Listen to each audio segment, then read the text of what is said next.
ఇప్పుడు చంద్రబాబు నాయుడికి, లోకేష్కి, లేకపోతే ఆయన మిత్రపక్షాలుగా ఉన్నటువంటి పార్టీలకి వాళ్ళకి తెలిసింది, ముఖ్యంగా చంద్రబాబు నాయుడికి, లోకేష్కి, ఒకటి మోడీ గారు ఎక్కడన్నా కనపడితే ఇట్లా వంగిపోవటం, పవన్ కళ్యాణ్ కనపడితే ఇట్లా కూర్చోవటం, ఈ రెండు వీళ్ళిద్దరినీ పోగొట్టడం. ఇక మైకు దొరికితే జగన్మోహన్ రెడ్డి గారి గురించి తల్లి, చెల్లి, గొడ్డలి, గడిది గుడ్డు అని చెప్పి ఈ కబుర్లు చెప్పటం. ఈ తప్పించి ఈ 2 సంవత్సరాల్లో నువ్వేం చేసావురా బాబు అని అడిగితే తల్లి, చెల్లి, గొడ్డలి, లేకపోతే సైకో, లేకపోతే వాళ్ళు కనబడితే లేకపోతే ఇట్ట. ఈ డ్యాన్సులు, ఈ సొల్లు కబుర్లు తప్పించి 2 సంవత్సరాల్లో చంద్రబాబు నాయుడు గారు చేసింది ఏంటి? ఈ రాష్ట్ర ప్రజలకి సూపర్ 6 అన్నాడు, దాన్ని సూపర్ 0 చేశాడు. కాబట్టి ఈ రాష్ట్ర ప్రజలు చాలా క్లారిటీగా ఉన్నారు. చంద్రబాబు చెబితే మోడీ గారికి వంగి నమస్కారాలు, పవన్ కళ్యాణ్కి వంగి నమస్కారాలు, జగన్మోహన్ రెడ్డి గారిని సైకో, గొడ్డలే, గడిది గుడ్డు అని ఈ సొల్లు కబుర్లు తప్పించి ఈ రాష్ట్ర ప్రజలకి నువ్వు సూపర్ 6 0 చేసావా చేయలేదా అది చెప్పమనండి. అవి ఏమీ చెప్పడు. ఈ 2 కార్యక్రమాలు ఆయనకి తెలిసిందే.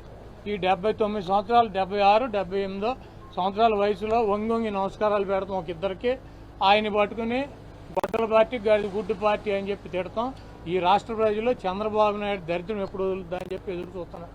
ప్రజలే వదిలిస్తారు. మీరు 2 ఏళ్ల కాలంలో మీరు ఏం చేయలేదని చెప్తున్నారు, కానీ ఈ 2 ఏళ్లలో మేమేం అభివృద్ధి చేశామో, 5 ఏళ్ళు వైసీపీ ఏం చేసిందో చర్చకు నేను ఏంటిది? చర్చకి రావాలంట లోకేష్, ఎవరు? జగన్ గారు రావాలి. లోకేష్ పిలిస్తే ఇప్పుడు లోకేష్ ఉన్న ఒక శాఖని సరిగ్గా నడుపుకోలేకపోతున్నాడు. దాని మీద చర్చ పెట్టుకోమనండి. జగన్మోహన్ రెడ్డి గారు చర్చకి రావాలంటే ఎవరు రావాలి? చంద్రబాబు రావాలి. ఈయన ఎవరు? ఇప్పుడు ఎన్టీ రామారావు పుట్టినరోజు వాళ్ళ మహానాడు జరుపుతున్నారు. ఎక్కడ జరుపుతున్నారు? ఏ స్థాయి నుంచి ఏ స్థాయికి తీసుకొచ్చారు?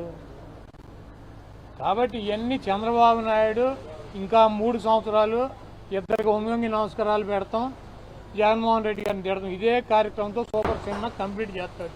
ఈ రాష్ట్రంలో రాబోయే ఎన్నికల్లో జగన్మోహన్ రెడ్డి గారికి ఒకటే మైనస్ ఏంటంటే చంద్రబాబు లాగా అబద్ధాలు చెప్పలేడు, చంద్రబాబు లాగా ద్రోహాలు చేయలేడు, చంద్రబాబు లాగా అబద్ధపు ఎన్నికల వాగ్దానాలు, ఎన్నికల మేనిఫెస్టో చేయలేడు.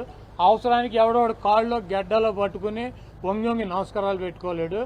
ఆయన ఏను చచ్చినా బతికినా ఒకే రకంగా, ఆయన గెలిచినా ఓడినా ఆయన పద్ధతి నిజమే చెబుతాడు, స్టడీగానే నిలబడతాడు. ఉన్నదే ప్రజల కోసం, మోడీనైనా లేకపోతే ఇంకోళ్ళైనా సరే అదే రకంగా మాడతారు, అదే రకంగా అడుగుతారు. వాళ్ళు జగన్మోహన్ రెడ్డి గారు ప్రతిపక్షంలో ఉన్నాడు, వాళ్ళు జగన్మోహన్ రెడ్డి గారు ఎట్లా మాట్లాడాడు, చంద్రబాబుని ఏ రకంగా సంబోధించాడు, వాళ్ళు ఎట్లా సంబోధిస్తున్నారు. కాబట్టి ఇద్దరికేమో వంగి నమస్కారాలు పెడతారు. ఎందుకు ఆ కర్మ? ఈ రాష్ట్రంలో ప్రజలు అడుగుతున్నారు, చంద్రబాబు నాయుడు సీనియరా, మోడీ సీనియరా, పవన్ కళ్యాణ్ సీనియరా, చంద్రబాబు నాయుడు సీనియరా? అంత వయసు వచ్చి అంత వంగి నమస్కారాలు పెట్టాల్సినటువంటి కర్మ ఈ మనిషికి ఏం వచ్చింది? ఈ వయసులో ఇంత కర్మ. తెలుగుదేశం పార్టీ దేనికి పెట్టాడు? తెలుగువాడి ఆత్మగౌరవం అని పెట్టాడు. ఆ ఆత్మగౌరవాన్ని ఏం చేసావు నువ్వు? వంగి నమస్కారాలు పెట్టి వాళ్ళ బూట్లు నాకి, వీళ్ళ బూట్లు నాకి, ఇంకా నువ్వు చెబితే మేము వినాలి. మా కర్మ.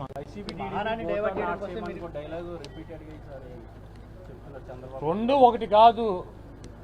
అబద్ధాలతో నలుగురిని కలుపుకొని గుంపులుగా వచ్చేవాళ్ళు వాళ్ళు, సింగల్గా వచ్చే సింహం ఇది.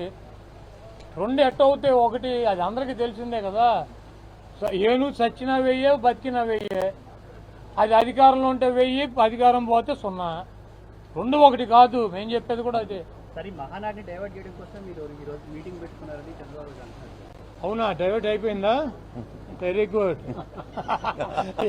జగన్మోహన్ రెడ్డి గారు 175 మందితో ఒక గదిలో మీటింగ్ పెడితే మహానాడు గాలికి కొట్టుకుపోయిందా? Very good. క్లేమోరల్ మైన్కే భయపడని పార్టీ మనది. ఈ కామెడీ పీసులకు మనం భయపడతామా? 4 ఎమ్మెల్యే లాక్కుంటే ప్రతిపక్ష హోదా ఉండదని చెప్పిన వ్యక్తికి ఈ రోజు ప్రతిపక్ష హోదా లేకుండా చేసిన ఘనత తెలుగుదేశం పార్టీది. చివరికి ప్యాలెస్లు కూడా మనం బద్దలు కొట్టాం. 2024 ఎన్నికల్లో మన స్ట్రైక్ రేట్ కూటమితో కలిసి 94% సాధించాం. 58% ఓట్ షేర్ సాధించాం. అందరం కలిసికట్టుగా 8 ఉమ్మడి జిల్లాలో వైకాపాకి 0 తీసుకొచ్చిన ఘనత కూడా మన కూటమిది. నేను ఎక్కడికి వెళ్ళినా రెడ్ బుక్ గురించి డిస్కషన్.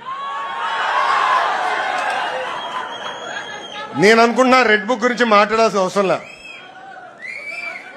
ఎందుకంటే రెడ్ బుక్ చెప్పగానే కొంతమంది గుండుపోటు వస్తుంది. రెడ్ బుక్ చెప్పగానే కొంతమంది బాత్రూంలో కాలు జారి చెయ్యరగొట్టుకున్నారు. అర్థమైందా రాజా?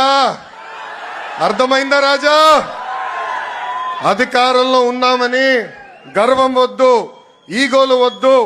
అందరం కలిసికట్టుగా ప్రజల కోసం, కార్యకర్తల కోసం అహర్నిశలు కష్టపడాలని మీ అందరు తెలుపుకుంటూ, నాకు ఇంత అద్భుతమైన అవకాశం ఇచ్చిన జాతీయ అధ్యక్షుల వారు గౌరవనీయులు శ్రీ నారా చంద్రబాబు నాయుడు గారికి నా హృదయపూర్వక ధన్యవాదాలు తెలుపుకుంటూ మీ అందరి దగ్గర నుంచి సెలవు తీసుకుంటున్నాం.